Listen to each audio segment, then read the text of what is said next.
Yo l'équipe, j'espère que vous allez bien. Aujourd'hui, on va parler d'un combat qui est très intéressant, qui va nous permettre vraiment d'analyser le cas type entre gaucher et droitier. Là, on va voir le combat parfait pour s'adonner à cette analyse et on va pouvoir voir comment un boxeur droitier peut s'adapter ou non à un boxeur gaucher. En l'occurrence, le combat, c'est le combat qui va opposer Teofimo Lopez à Josh Taylor. C'est un combat qui va avoir lieu le 10 juin, donc c'est vraiment dans pas longtemps. Pour remettre les choses dans le contexte, Teofimo Lopez, c'est un mec du Honduras qui boxe aux États-Unis régulièrement. Il a été champion du monde des poids légers et il a perdu sa ceinture contre George Kambosos. Et récemment, il a fait un combat contre Sandor Martin, donc un Espagnol qui est également gaucher, et ça va nous servir vraiment de point d'appui pour analyser le combat. En face, Josh Taylor, c'est le boxeur qu'il va donc affronter le 10 juin et pour le coup, lui, c'est également un gaucher. Un gaucher qui est très très bon. Il a un combat de plus que Teofimo Lopez et il a été champion du monde WBO des super légers. Et je crois que c'est à cette occasion-là qu'il a gagné le trophée Mohamed Ali. Ça,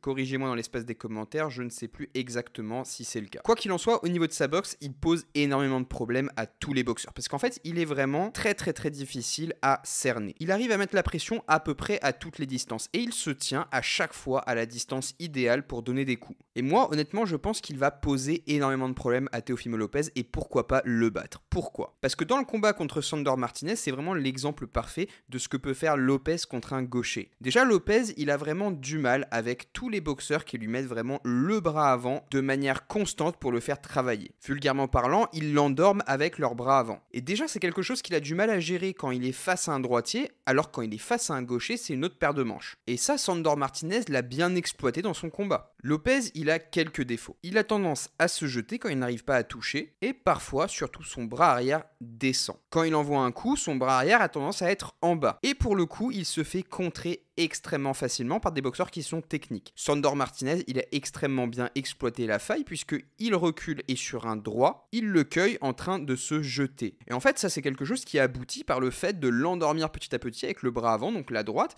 et au bout d'un moment, Lopez se jette ou commet des erreurs parce qu'il a tendance à vraiment aller chercher ses coups. Et il va les chercher à tel point que parfois, il se met en danger. Et là, pour le coup, avec Josh Taylor, on est vraiment dans ça parce que lui, il utilise énormément son bras avant simplement pour distraire et embêter l'adversaire. Il va constamment te mettre la droite dans la tête pour t'occuper et te forcer à travailler. Et derrière ça, il va enchaîner et il va contrer. Et lui, il est à l'aise sur toutes les distances. Il est à l'aise aussi bien au corps à corps qu'à mi-distance. Il va t'envoyer des coups et te faire travailler sur toutes les distances. Ce qu'il faut également noter, c'est que Josh Taylor, il a un placement qui est parfait. Ça veut dire que tout le temps, il est dans sa distance idéale pour frapper. Il arrive à se placer de manière à ce que ses coups touchent tout le temps. Jamais il va être à une distance qui lui est défavorable. C'est son placement de jambe qui fait qu'à chaque fois, il va être au bon endroit au bon moment. On sait que Taylor, il a boxé énormément de styles d'adversaires. Il a boxé des mecs qui rentrent, qui frappent fort, comme Régis Prograis par exemple, ou des mecs qui mettent un énorme volume de coups, par exemple comme José Ramirez. Et il a réussi à gérer les deux combats de manière extrêmement tactique. Pourquoi ? Parce qu'il a une palette de coups en fait qui est vraiment très grande et qu'il arrive à varier en bas, en haut à chaque fois et toujours à surprendre l'adversaire. La question qu'il va falloir se poser, c'est de savoir si Teofimo Lopez il va réussir à trouver sa distance. Parce que Josh Taylor, il va le punir aussi bien sur l'extérieur qu'à l'intérieur. Honnêtement, je pense que le schéma qu'il va adopter, même si bon, il arrive à faire les deux,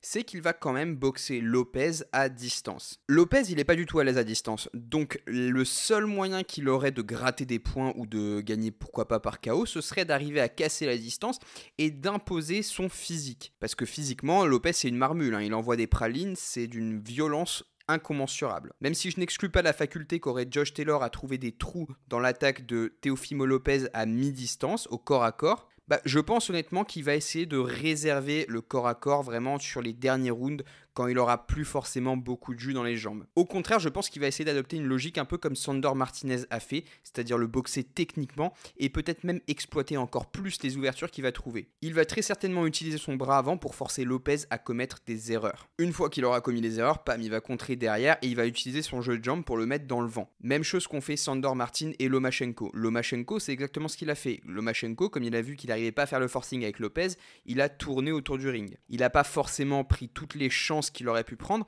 mais après il faut aussi remettre les choses dans leur contexte. Lomachenko, pour moi, il n'est pas en léger. Lomachenko, lui, il correspond plus à une boxe en super plume. Là, pour le coup, avec Josh Taylor, on a un super léger qui va boxer vraiment très durement. Donc lui, pour le coup, il va faire très mal. Donc franchement, à chaque fois qu'il va rentrer et qu'il va engager, c'est pas pour rien. Et je pense que Lopez il va avoir beaucoup plus de mal à encaisser les coups de Taylor que les coups de Lomachenko. Moi, mon pronostic, c'est quand même Josh Taylor gagnant. Mais après, on n'est pas à l'abri d'une surprise. Parce que quand même, il faut pas oublier que Teofimo Lopez, il a la petite étincelle qui fait qu'il peut éteindre. Lopez, on l'a vu, franchement, c'est un très très gros frappeur. Il a 13 KO et des KO qui sont quand même assez spectaculaires. Donc en fait, ça veut dire que dès qu'il touche, il peut potentiellement faire très mal. Richard Commey, il a pris un bras arrière, franchement c'était monstrueux par exemple, il a fait je crois 3 tours par terre. Donc Lopez quand il connecte, il peut faire mal, mais encore faut-il qu'il arrive à connecter. S'il tombe contre un adversaire qui est très technique et qui a des bons déplacements comme par exemple Lomachenko ou encore Sandor Martinez, il a forcément du mal à placer ses gros coups. Donc c'est là où à mon sens Josh Taylor il a tout intérêt à travailler au maximum à distance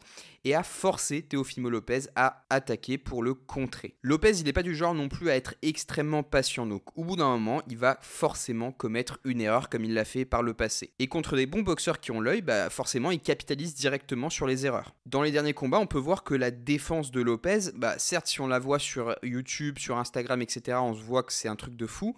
En fait, en pratique, il commet beaucoup d'erreurs défensives, notamment le fait que quand il va envoyer un coup, il va pas forcément revenir en garde, ou alors l'autre main va être en bas, etc. Donc ça, un très bon boxeur à ce niveau-là, il va voir ça directement et il va capitaliser dessus directement. Donc l'issue du combat, elle va dépendre de la capacité qu'aura Josh Taylor à voir les erreurs et à capitaliser dessus. Et moi, en tant que fan de boxe, je vous invite vraiment à regarder ce combat parce qu'on va apprendre énormément de choses. Parce que là, pour le coup, on a un clash droitier-gaucher, donc Teofimo Lopez est droitier, Josh Taylor est gaucher. Donc concrètement, ça va être une leçon de boxe, que vous soyez droitier ou que vous soyez gaucher. D'une part, vous allez voir comment un droitier va essayer de mettre en place une stratégie pour boxer un gaucher, et de l'autre part, vous allez voir comment un gaucher peut rendre la vie extrêmement difficile à un droitier. En tout cas, si vous avez un avis qui est différent du mien, n'hésitez pas à le mettre dans l'espace des commentaires. Dites-moi plutôt si vous voyez Teofimo Lopez ou Josh Taylor gagnant de ce combat. Et sur ce, moi je vous retrouve dans la prochaine vidéo.